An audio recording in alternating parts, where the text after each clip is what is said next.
जय श्री राधा रानी सरकार की। जय श्री कृष्ण भगवान की। जय माघ मास महत्म्य की। माघ मास महत्म्य के चौथे अध्याय की कथा आज हम आपको सुनाने जा रहे हैं। इस माघ मास में भगवान की जितनी भी भक्ति की जाती है उसका फल अनंत गुना होकर प्राप्त होता है। माघ मास में प्रातःकाल स्नान के नियम का पालन करने मात्र से भगवान की अनंत कृपा मिलती है। इस कारण माघ मास में प्रातः स्नान के नियम का पालन अवश्य करना चाहिए। चाहे आप गर्म पानी से नहाएं, चाहे आप ठंडे पानी से नहाएं, दोनों का बराबर फल बताया गया है, लेकिन स्नान जरूर करना चाहिए। और उसके पश्चात जो विशेष 3 बातें आती हैं वो ये हैं कि पूरी श्रद्धा भावना से नहा धोकर उसके पश्चात भगवान जी की पूजा आराधना कीजिए, तुलसी माता की पूजा कीजिए। इसके बाद जो दूसरी विशेष बात आती है वो ये है कि माघ मास में आपको भगवान का जो नाम भी प्यारा लगता है, जो मंत्र आपको सबसे ज़्यादा प्यारा लगता है, उसका प्रतिदिन आप अधिक से अधिक जाप कीजिए, भगवान की अनंत कृपा मिलती है। तीसरी विशेष बात, माघ मास में अगर आप पुराणों की कथाओं को सुनते हैं तो भगवान की अनंत कृपा मिलती है। और श्रीमद् भागवत महापुराण की कथा प्रतिदिन हम अपने चैनल पर सुना रहे हैं, तो आप हमारे चैनल पर भी श्रीमद् भागवत कथा सुन सकते हैं। और आप चाहें तो आप श्रीमद् भागवत महापुराण का अपने घर में पाठ भी कर सकते हैं, तो दोनों का बराबर फल बताया गया है, लेकिन कथा सुनना बहुत ज़्यादा शुभ माना जाता है। तो चौथे अध्याय की कथा में श्री वशिष्ठ जी महाराज राजा दिलीप से कहने लगे हैं कि हे राजन, अब मैं माघ मास के उस महात्म्य को कहता हूँ जो राजा कार्तवीर्य के पूछने पर दत्तात्रेय जी महाराज जी ने कहा था। जिस समय साक्षात श्री हरि विष्णु भगवान जी के स्वरूप में श्री दत्तात्रेय जी महाराज सत्य पर्वत पर रहते थे, तब महिष्मति के राजा सहस्त्रार्जुन ने उनसे पूछा है कि हे योगियों में श्रेष्ठ श्री दत्तात्रेय जी महाराज, मैंने सब धर्म सुने हैं, सब धर्मों का विस्तार पूर्वक वर्णन आपसे सुना है, आपने बड़ी अच्छी कथाएं सुनाई हैं, लेकिन आपने अभी तक माघ मास के महात्म्य की कथा नहीं सुनाई। अब मेरे मन में इच्छा है कि आप मुझे वो कथा सुनाएं, तो इसलिए आपसे प्रार्थना है कि कृपा करके मुझे माघ मास महात्म्य की कथा को सुनाइए। तब राजा के इस प्रकार वचन सुनकर महर्षि दत्तात्रेय जी महाराज कहने लगे हैं कि हे राजन, जो कथा देवऋषि नारद जी से ब्रह्मा जी ने सुनाई थी वही माघ मास महत्म्य की कथा मैं तुमको सुनाता हूँ। इस कर्म भूमि भारत में जन्म लेकर जिसने माघ मास में स्नान नहीं किया उसका सारा जन्म निष्फल चला गया, क्योंकि माघ स्नान सर्वोत्तम माना जाता है, उससे बढ़कर धर्म कार्य और कोई नहीं है। जो लोग माघ मास में प्रातः स्नान के नियम का पालन करते हैं भगवान उनसे सदा प्रसन्न रहते हैं। भगवान की प्रसन्नता प्राप्त करने के लिए और पापों के नाश के लिए तथा स्वर्ग की प्राप्ति के लिए माघ स्नान अवश्य करना चाहिए। यदि यह पुष्ट शुद्ध शरीर माघ स्नान के बिना ही रह जाए तो इसकी रक्षा करने से भला क्या लाभ होगा। जल में बुलबुले के समान, मक्खी जैसे तुच्छ जंतु के समान यह शरीर माघ स्नान के बिना मरण समान है, अर्थात माघ स्नान अवश्य करना चाहिए, क्योंकि माघ स्नान के बिना मनुष्य जन्म व्यर्थ चला जाता है। श्री हरि विष्णु भगवान जी की पूजा ना करने वाला ब्राह्मण, बिना दक्षिणा के श्राद्ध, ब्राह्मण रहित क्षेत्र, आचार रहित कुल, ये सब नाश के बराबर हैं। गर्व से धन का नाश होता है, क्रोध से तपस्या का नाश होता है, गुरुजनों की सेवा ना करने से स्त्री तथा ब्रह्मचारी का नाश होता है, बिना जल और अग्नि के हवन का नाश होता है, और बिना साक्षी के मुक्त का नाश हो जाता है। जीविका के लिए कहने वाली कथा, अपने ही बनाए हुए भोजन की क्रिया, शूद्र से भिक्षा लेकर किया हुआ यज्ञ तथा कंजूस का धन, ये सब नाश के कारण हैं।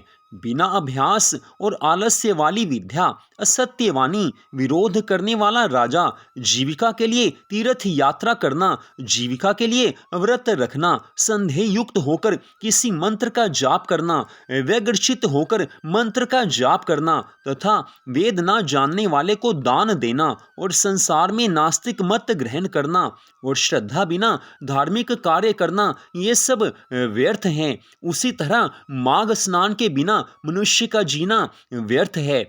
ब्रह्मघाती, स्वर्ण को चुराने वाला, मदिरा पीने वाला और गुरु पत्नी गामी, ये चारों महापापी कहे गए हैं। लेकिन अगर ये भी माघ मास में प्रातः स्नान के नियम का पालन करते हैं तो इनके सब पाप नष्ट हो जाते हैं, ये पवित्र हो जाते हैं।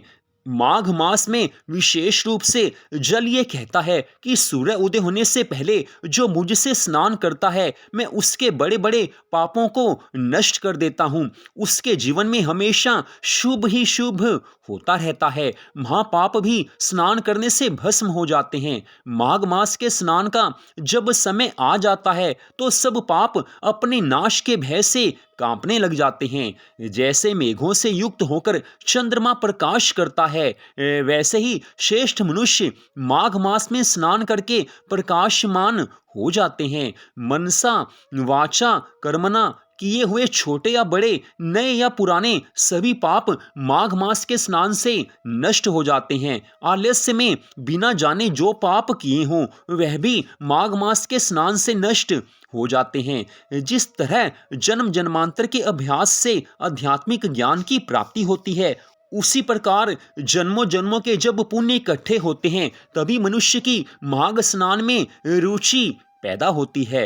अर्थात यहाँ पर स्पष्ट बताया गया है कि अगर किसी के मन में माघ स्नान के लिए विशेष भक्ति भावना आ रही है, आज के इस कलयुग में कोई मनुष्य माघ मास में प्रातः स्नान के नियम का पालन करता है, भगवान की भक्ति करता है, भगवान की पूजा आराधना करता है, भगवान के प्रति उसके मन में प्रेम है, वो भगवान की कथाओं को सुनता है, तो ये मान लेना चाहिए कि उसके पहले के काफी जन्मों के पुण्य इकट्ठे हुए हैं, तभी ये सब धर्म कार्य हो सकते हैं। ये सब धर्म कार्य करना एक जन्म की भक्ति का फल नहीं है। जब कई कई जन्मों के पुण्य एक साथ इकट्ठे हो जाते हैं तब मनुष्य माघ मास में स्नान करने में रुचि लेता है, क्योंकि हर कोई माघ मास में प्रातः स्नान के नियम का पालन नहीं करता है। जिसके पहले के जन्म के पुण्य कर्म उदय हों और जिस पर भगवान की कृपा होती है, जिस पर गुरु महाराज की कृपा होती है, केवल उसी का मन भगवान की भक्ति में लगता है, वही मनुष्य भवसागर से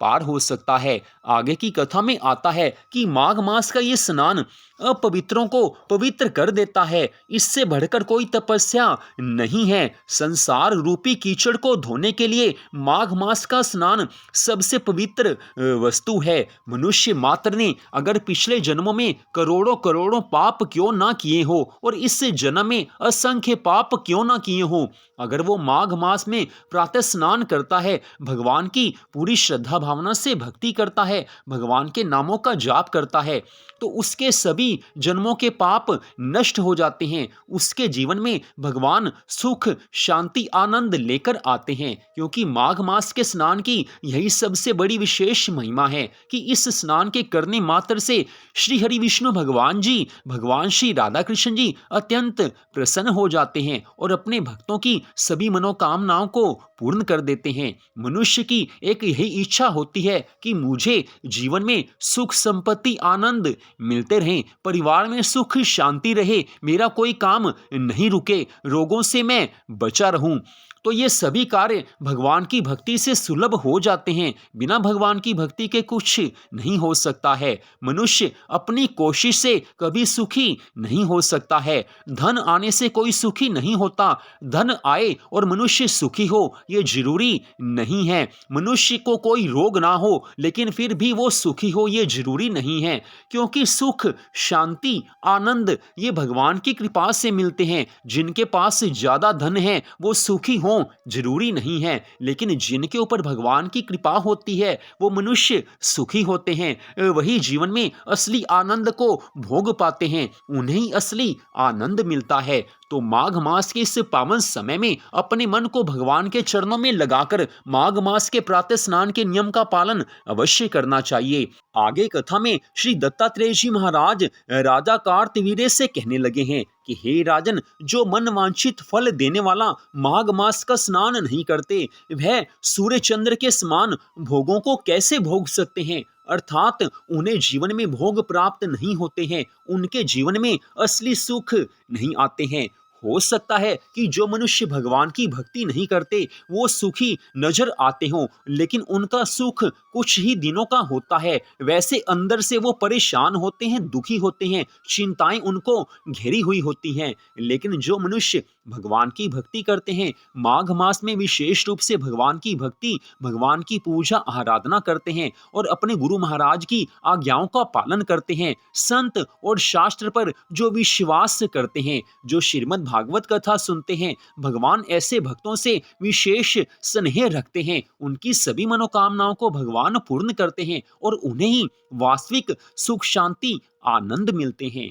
तो आज की इस कथा का यहीं पर विश्राम होता है। श्रीमद् भागवत कथा भी प्रतिदिन हम अपने चैनल पर सुना रहे हैं। अगर आपके पास समय हो, भगवान की कृपा आपको मिलेगी, उस कथा को आप जरूर सुने। अगर आप कथा पढ़ना चाहते हैं तो अपने घर में श्रीमद् भागवत कथा आप जरूर पढ़ें, क्योंकि माघ मास के पावन समय में इस कथा को सुनने का फल अनंत गुना होकर प्राप्त होता है। तो अगले भाग में आप इससे आगे की कथा को सुन पाएंगे। तो आज की इस परम सुंदर कथा को आपने सुना, आप सबका हार्दिक धन्यवाद। जय श्री राधा रानी सरकार की, जय श्री कृष्ण भगवान की, जय माघ मास महत्म की, जय सदगुरुदेव श्री बंसी वाले महाराज की। जय जय श्री राधे, जय जय श्री राधे, जय जय श्री राधे श्याम।